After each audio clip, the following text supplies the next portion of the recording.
তারে ধরি ধরি মনে করি, এই একটা গানেই যদি পল্লবী বিশ্বরূপের কেমিস্ট্রি চোখে ভেসে ওঠে, তাহলে বলুন তো এই মানুষটা কিভাবে বছরের পর বছর দর্শকের মনে জায়গা ধরে রাখলেন। কেউ বলেন বয়স্ক নায়ক, কেউ আবার ফিসফাস করে জিজ্ঞেস করেন পর্দার গোড়া বাস্তবে কেমন মানুষ। কিন্তু জানেন কি, এই নায়ক একদিন মোটা বেতনের চাকরি ছেড়ে দিয়েছিলেন, কখনো ভাবেননি অভিনেতা হবেন, আর যার প্রথম ধারাবাহিকই ছিল একটি চ্যানেলের শেষ প্রজেক্ট। আজকের গল্পটা শুধু একজন অভিনেতার নয়, এটা সাহস, সিদ্ধান্ত আর নিজের মন শোনার গল্প। ইনি অভিনেতা বিশ্বরূপ বন্দ্যোপাধ্যায়। স্কুল কলেজে পড়ার সময় অভিনয়কে পেশা করবেন এমনটা ভাবেননি তিনি। পুরুলিয়া রামকৃষ্ণ মিশনের ছাত্র ছিলেন বিশ্বরূপ। স্কুলের নাটকে অভিনয় করতেন ঠিকই, কিন্তু তখন সেটা ছিল নিছকই শখ।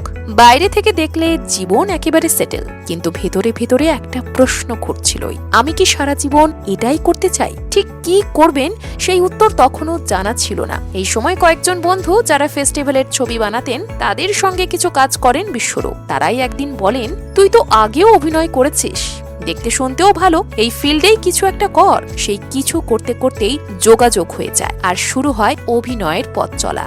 বিশ্বরূপের প্রথম প্রজেক্ট ছিল রূপসী বাংলার শ্রী চৈতন্য মহাপ্রভু।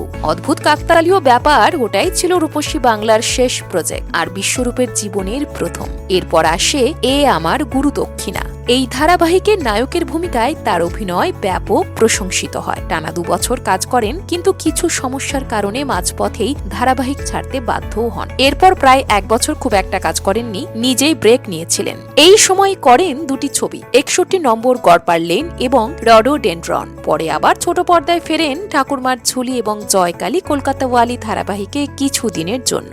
আর দুর্গা দুর্গেশ্বরীর ওঙ্কার এই চরিত্রটা তো আজও দর্শক ভোলেননি। পাশাপাশি মানুষ এখনো মনে রেখেছে গৌরী এলোর ঈশানকে। এবার আসি একটা দারুণ ঘটনার কথায়। পুরুলিয়ায় প্রতি বছর বৈষ্ণবদের একটি বিশাল উৎসব হয়। শ্রী চৈতন্য চলাকালীন সেই উৎসবে বিশ্বরূপকে আমন্ত্রণ জানানো হয়। পুরুলিয়ার ছেলে, তার উপর শ্রী চৈতন্য করেছেন।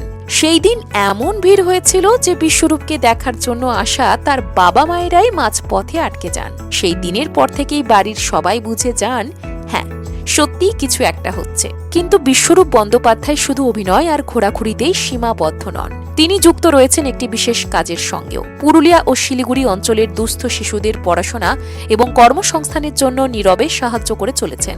চাকরি ছেড়ে অভিনেতা হয়েছেন ঠিকই, কিন্তু জীবনে বিশ্বরূপ সবথেকে ভালোবাসেন 2 চোখ ভরে এই বিশ্বের রূপ দেখা। আপনার কি মনে হয়, নিরাপদ চাকরি ছেড়ে স্বপ্নের পথে হাঁটা কি সাহস নাকি ঝুঁকি? কমেন্টে লিখে জানান। আর হ্যাঁ, পল্লবী বিশ্বরূপের এই নতুন জুটিকে 10-এ কত দেবেন সেটাও লিখতে ভুলবেন না।